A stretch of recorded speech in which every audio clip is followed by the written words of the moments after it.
시댁과 연 끊고 지내고 있습니다. 결혼 전부터 시어머니 성격이 보통이 아니란 건 이미 진작에 눈치채고 있기는 했는데 그래도 결혼한 지 1년 만에 이렇게 아예 등지고 살게 될 거라곤 생각해 본 적 없었습니다.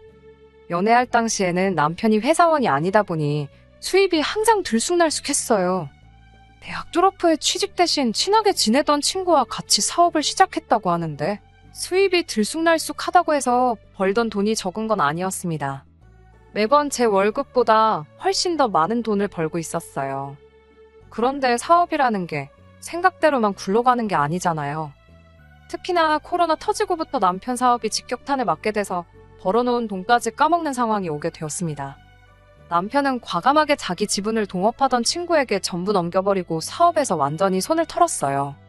그리고는 여태껏 사업 키워온 경험 살려서 새로운 사업이 아니고 안정적인 회사에 들어가야겠다며 취직을 준비하기 시작했습니다.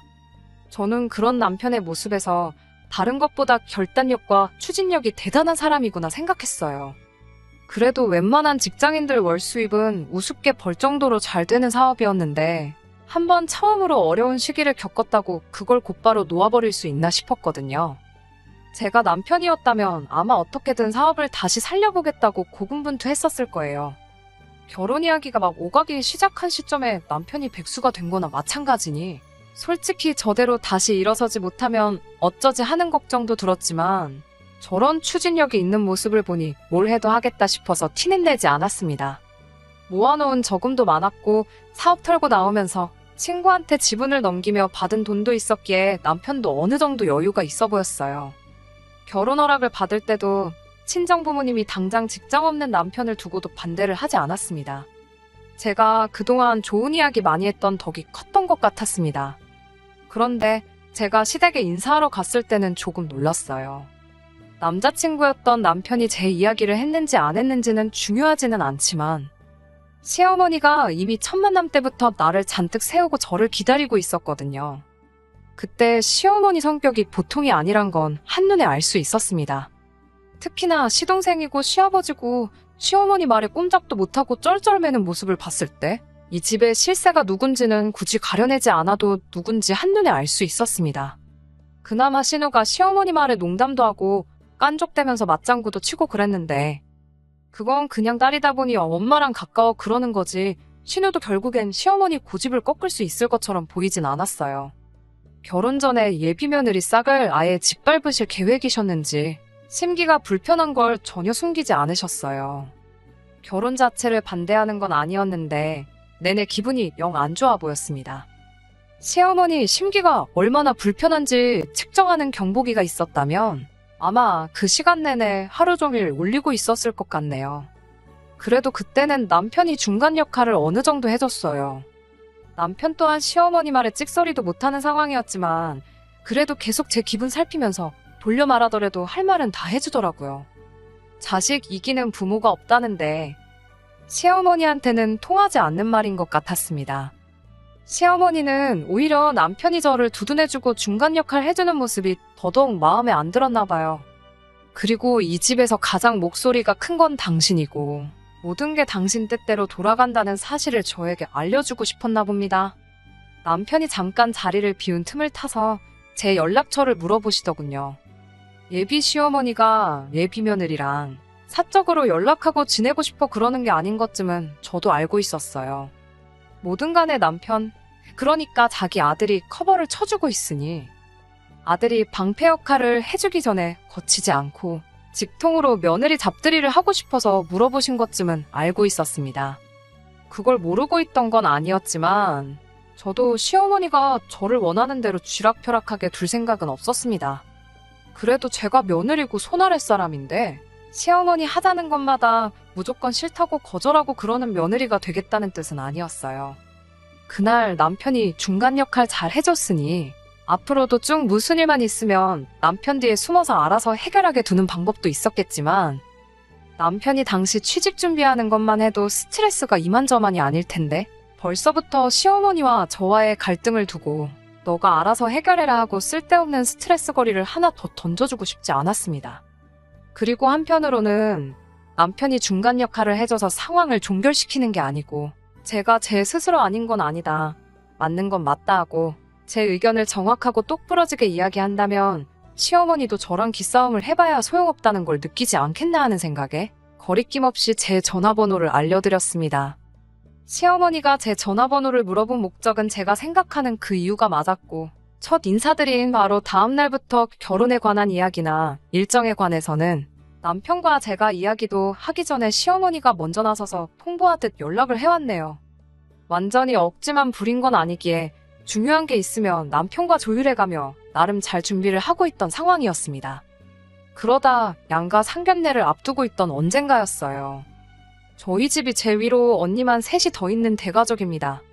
저희 언니들은 이미 결혼을 다 해서 다들 잘 살고 있어요. 첫째 언니는 결혼 전에 차린 가게에서 직원으로 일하던 형부랑 결혼해서 지금은 둘이서 같이 가게를 운영하고 있어요. 둘째 언니는 지방에 있는 대기업 취직하면서 취직 이후 쭉 거기서 지내고 있고요. 저희 막내 언니는 미국 시민권자인 형부 따라 결혼하면서 아예 미국으로 건너가서 살고 있습니다. 온 가족이 다 떨어져 살다 보니 명절에도 전부 얼굴 보기가 힘들 정도예요. 그나마 첫째 언니가 같은 지역에 살아서 집만 두고 본다면 멀리 떨어져 사는 건 아닌데 장사가 워낙에 바쁘기도 하고 언니네 가게가 또 명절이 대목이다 보니 사실 명절에 가장 보기 힘든 게 가장 가까이 살고 있는 큰언니입니다. 오히려 지방에 사는 둘째 언니를 더 자주 만나요. 해외에 살고 있는 막내 언니는 말할 것도 없지요. 그래도 영주권이 나오고부터는 이따금씩 치과 치료도 받고 한다고 휴가차 뜨문뜨문 한국에 왔었는데 코로나 시작되고부터는 그마저도 힘들어져서 그때부터 여지껏 전화통화 말고는 막내 언니는 만난 적도 없어요. 갑자기 제 가족 이야기를 하는 게 다른 이유가 아니고 시어머니가 저한테 상견례 때 온 가족들 다 나올 수 있게 준비하라고 난데없이 통보를 해왔거든요. 그것도 상견례 하기로 정해놓은 날짜를 딱 일주일 앞두고 말입니다. 시어머니가 말하는 온 가족이라는 건 저희 언니들은 물론이고 형부의 조카들까지 전부 다 포함해서예요. 상견례 때 다른 가족들이 참석할 수도 있지요. 저도 첫째 언니 결혼할 때 따라갔던 적이 있으니 그게 잘못된 거라고 말할 수는 없지만 다른 것보다 무조건적으로 전원 참석을 시키라는 말이 참 어이가 없었습니다. 큰언니네는 형부랑 같이 바쁘고 가게문도 맘대로 닫을 수가 없으니 시간 빼기 힘들고 타 지역에 살고 있는 둘째 언니 또한 장거리 이동해야 하기 때문에 힘든 상황이지요. 해외에 사는 막내 언니는 당장 제 결혼식에 올 수나 있을지도 모르는 상황이었으니 뭐 말할 것도 없지요. 거기에 형부들하고 조카들까지 다 나와야 한다는 게 무슨 억지인가 싶었습니다. 시어머니 말은 앞으로 한 식구가 될 사람들이니 한 사람 한 사람 미리 어떤 사람들인지 직접 만나보고 판단해야겠다는 게 이유였어요. 거절은 가당치도 않은 거고 무조건 참석시키라고 계속 억지만 부리시는 거예요. 결혼식 때 되면 다 만날 사람들이고 솔직히 언니나 형부들이 제 시댁하고 얼굴 두고 지낼 일이 뭐가 있겠어요. 각자 결혼해서 잘 살고 있는 언니들인데 결혼식 때나 인사하면 되지. 미리미리 얼굴 도장 찍을 일이 뭐가 있나요? 어떤 사람들인지 미리 만나보고 싶은 거야 이해하려면 이해할 수 있다지만 안 나오는 사람 없이 강제적으로 다 참석시키라는 게 무슨 억지인가 싶었습니다. 무슨? 면접을 보는 것도 아니고 제 언니들의 형부들까지 직접 만나서 뭐 마음에 안 드는 부분이라도 있으면 결혼을 반대하시려 그러는 것도 아닐 텐데 말이에요. 그래서 더 길게 이야기할 것도 없이 그냥 딱 잘라서 안 된다고 했습니다. 애초에 네 자매 다 모이면 엄청 대가족이라 정신도 없을 거고 온 가족이 다 모여본 게 언제인지 모를 정도로 우리 가족들도 모이기 힘든 상황을 전했더니 시어머니가 상견례에 온 가족이 다 참석해야 하는 게 당연한 거 아니냐면서 길길이 날뛰는 겁니다. 시어머니 말을 그대로 빌려오자면 가족들이 전부 참석 안 하는 상견례는 상놈 집안 상견례나 다름이 없다는 거예요. 어디 지금 당신들 집안에 상놈 집안 상견례를 시킬 생각이냐며 뭐라고 하더라고요. 솔직히 조선시대의 상견례를 어떻게 했는지는 제가 모릅니다. 애초에 관심도 없고 앞으로 평생을 모르고 살아도 제 인생에 그 어떤 지장도 줄 것 같지가 않고요. 그래서 그냥 시어머니한테 아닌 건 아닌 거라고 대답하고 전화 끊어버렸습니다. 그리고 상견례 당일이 되었는데 시어머니는 기어이 온 가족을 다 이끌고 왔어요. 가족이래봐야 시부모님의 시동생과 신우가 전부인데 또 막상 신우는 같이 안 왔더라고요. 따로 출발하기로 되었었나 본데 약속 시간이 다 되어가도록 신우는 코빼기도 보이질 않았습니다. 시어머니도 점점 표정이 안 좋아져서는 시동생한테 네 누나한테 전화해봐라 계속 다그치고 있었어요. 예약 시간이 거의 다 되어서 입장을 하려는데도 시어머니는 신우가 곧 도착할 거라고 밖에서 신우 올 때까지 한 발자국도 안 움직일 것처럼 보이더라고요. 기어이 신우는 예약 시간이 될 때까지 나타나지 않았고 포기하고 입장하려던 찰나에 남편이건 전화를 신우가 받게 되었습니다. 신우는 그게 스피커폰인지도 모르고 자기가 전날에 술을 너무 마셔서 아침부터 숙취가 너무 심해 못 나갈 것 같다고 엄마한테는 잘 좀 둘러대달라며 전화를 끊는데 그 통화 내용을 모두가 들었다 보니 빼도 박도 못할 상황이었어요. 그 와중에 시동생도 신우가 안 나온다는 사실을 알더니 자기도 오기 싫었는데 억지로 끌려온 거라며 누나도 없는데 자기도 없어도 되는 거 아니냐고 쑥 자리에서 빠지더군요. 그래서 신우와 시동생 덕분에 시댁도 시어머니가 말하는 상놈집안 상견례를 하게 되었습니다. 아무도 뭐라고 하지 않았는데 시어머니가 혼자 찔리는 게 있었는지 사람 많아봐야 정신만 없지 않겠냐면서 아무렇지 않은 척을 하더라고요. 그 전날 술을 퍼마신 신우한테 다 고맙더라고요. 아무튼 상견례는 별 탈 없이 진행이 되었습니다. 결혼 준비도 착착 진행되고 있던 상황이었고요. 상견례 이후로 시어머니도 많이 잠잠해졌었기에 저도 제가 똑부러지게 행동한 게 도움이 되는구나 생각하고 있던 차였습니다. 그러다 결혼식 몇 주 앞두고 시어머니한테서 카톡을 하나 받게 되었습니다. 이런저런 음식들 이름을 계속 나열하더니 이 중에서 제가 할 수 있는 음식이 뭐냐고 묻더라고요. 저는 처음에 이게 남편이 좋아하는 음식들이고 결혼하기 전에 저한테 가르쳐주고 싶어서 그러시나 했어요. 요리에 취미가 있는 건 아니었지만 큰언니처럼 친정어머니 손재주를 닮아서 그런지 인터넷에서 레시피 대충 보면서 따라해도 맛은 대충 내거든요. 막 자신 있는 요리는 없었지만 못할 것도 없겠다 싶어서 다 할 수 있을 것 같다고 답장을 했어요. 그랬더니 시어머니가 잘 됐다면서 동그랑땡에 산적부터 해서 갈비찜에 이런저런 요리들을 저보고 해오면 되겠다고 하더라고요. 해오면 된다는 말이 무슨 뜻이냐 물으니 생각지도 못한 곳에 필요한 요리였더라고요. 시어머니의 돌아가신 친정어머니, 그러니까 저한테는 얼굴 한번 뵌 적 없는 시외조모님이시죠. 아무튼 시외조모님 제사가 있는데 그날 상에 올릴 음식들이라고 하는 겁니다. 그리고 시어머니가 울픈 갈비찜이며 뭐 그런 것들이 저보고 책임지고 해오라는 소리였고요. 시외가 제사 음식을 저보고 미리 집에서 준비해오라는 것도 어이가 없었는데 그것보다 더 어이가 없던 건 그때는 아직 결혼식을 몇 주나 앞두고 있던 상황이었던 거예요. 아니, 며느리가 되어 있는 상태라도 안 했을 건데 예비 며느리한테 시외가 제사 음식까지 준비시키는 건 무슨 신보인가 싶더라고요. 제가 아직 며느리도 아닌데 시외가 제사 음식까지 해와야 하느냐고 물었더니 결혼식 날짜 잡았으니 며느리나 다름없는 거 아니겠냐고. 음식 맛깔나게 해오면 미리미리 시외가 어른들한테 점수도 딸 수 있고 그러면 남편도 친척들 앞에서 기가 살지 않겠냐고 하더라고요. 그때 저도 포기했던 것 같습니다.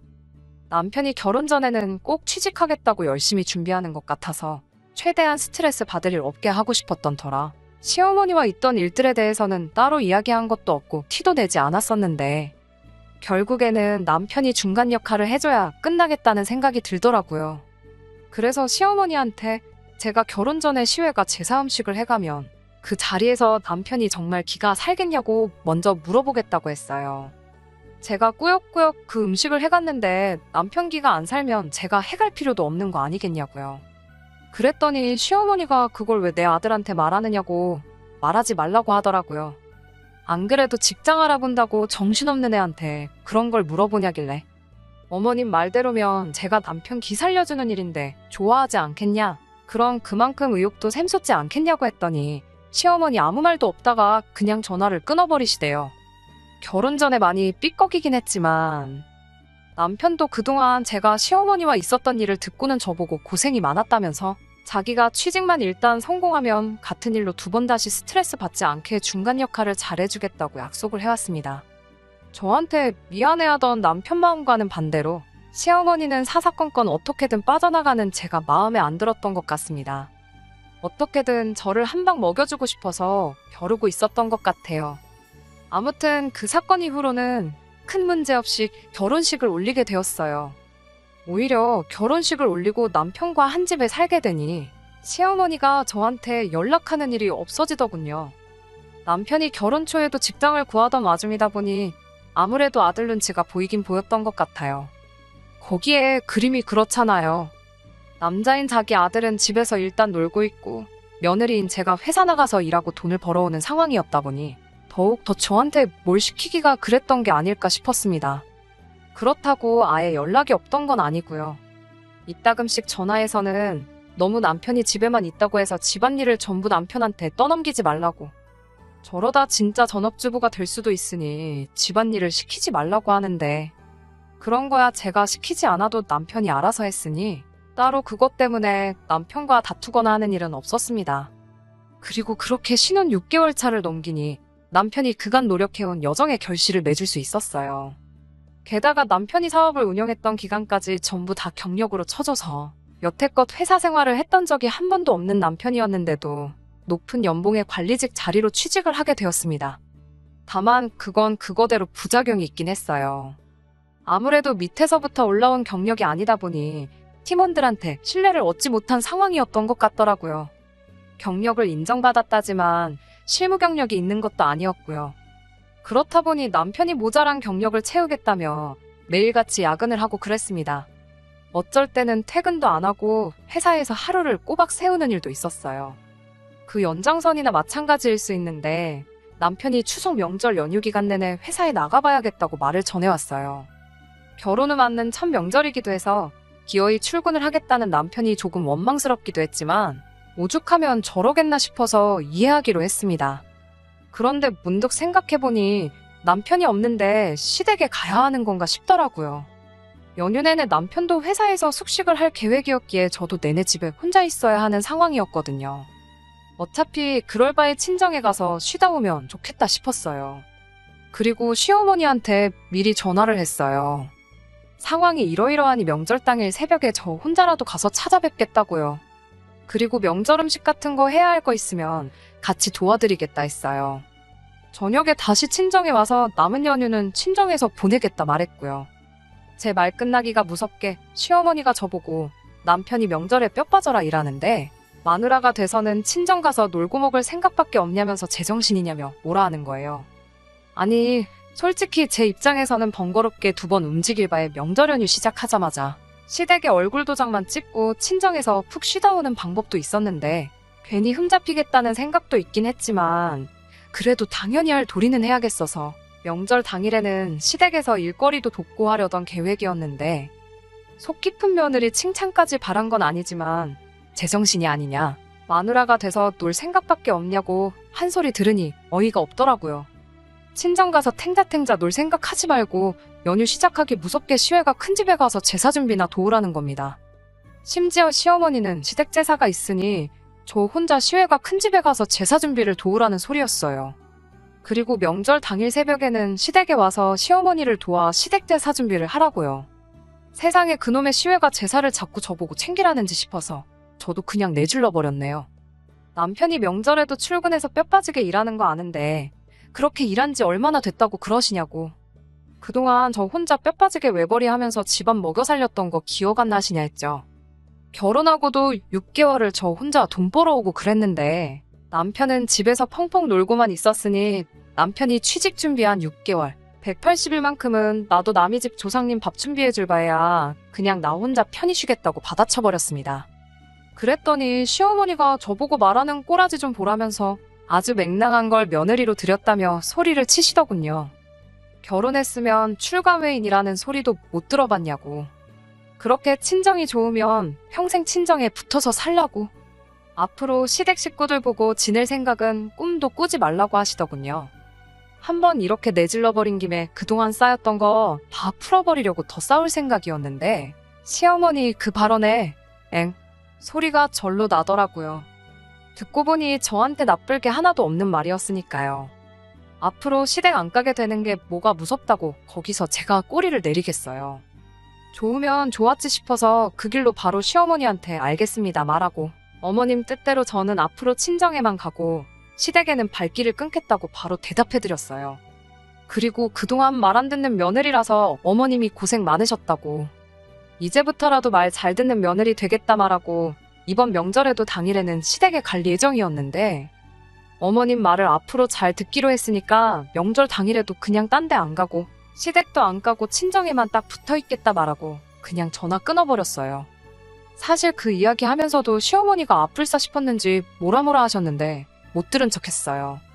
그리고 그 뒤로 무슨 할 말이 남으셨는지 전화기에 불이 나게 전화가 왔는데 전화도 그냥 안 받고 말았습니다. 퇴근한 남편 앞에 두고 시어머니랑 있던 일 말하고 연휴에는 그러한 이유로 시댁에 안 가고 친정에만 있을 거라 말했어요. 솔직히 자기 어머니랑 싸웠다는데 좋아할 남편이 어딨겠냐 싶어 걱정도 됐는데 남편은 제 원망이나 탓 하나도 하지 않고 어머니가 잘못하셨네 말하고는 저보고 걱정 말라고 하더라고요.